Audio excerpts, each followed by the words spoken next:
ഓം ശ്രീ ഗുരുഭ്യോ നമ. അമ്മയുടെ നിർദ്ദേശപ്രകാരം വിവാഹശേഷവും പഠനത്തിൽ മുഴുകിയ ഒരു യുവതി. അക്കാലത്ത് അവർക്ക് ഒരു കുഞ്ഞും ജനിച്ചു. കൂടുതൽ പഠിച്ച് സമൂഹത്തെ കൂടുതൽ സേവിക്കുക എന്ന അമ്മയുടെ നിർദ്ദേശം അവർ അക്ഷരം പ്രതി പാലിച്ചു. യുവാവായ ഭർത്താവ് അതിന് വേണ്ട ഒത്താശയും ചെയ്തു കൊടുത്തുകൊണ്ടേയിരുന്നു.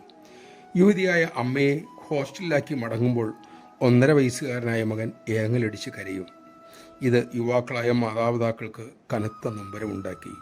യുവാവ് ഒരിക്കൽ അമ്മയോട് സങ്കടം പറഞ്ഞു. അമ്മ ആ 1.5 വയസ്സുകാരനെ ചേർത്ത് നിർത്തി പറഞ്ഞു, മോൻ്റെ അമ്മ പഠിക്കാൻ പോകുന്നതാണ്. കൂടുതൽ പഠിച്ചാൽ ലോകത്തെ നന്നായി സേവിക്കാനാകും. മാത്രമല്ല, അമ്മയുടെ പഠിത്തം ലോകത്തെ സേവിക്കാൻ നിനക്കും സഹായകരമാകും. അതുകൊണ്ട് ഇനി അമ്മയെ കോളേജിലാക്കി തിരിച്ചു പോരുമ്പോൾ മോൻ കരയരുത്.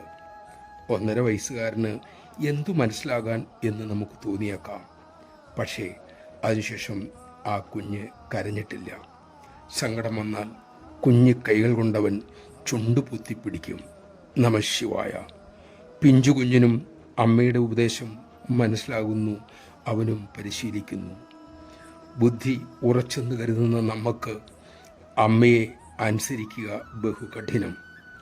അഹന്തയുടെ കട്ടി തന്നെയാണ് അതിൻ്റെ കാരണം.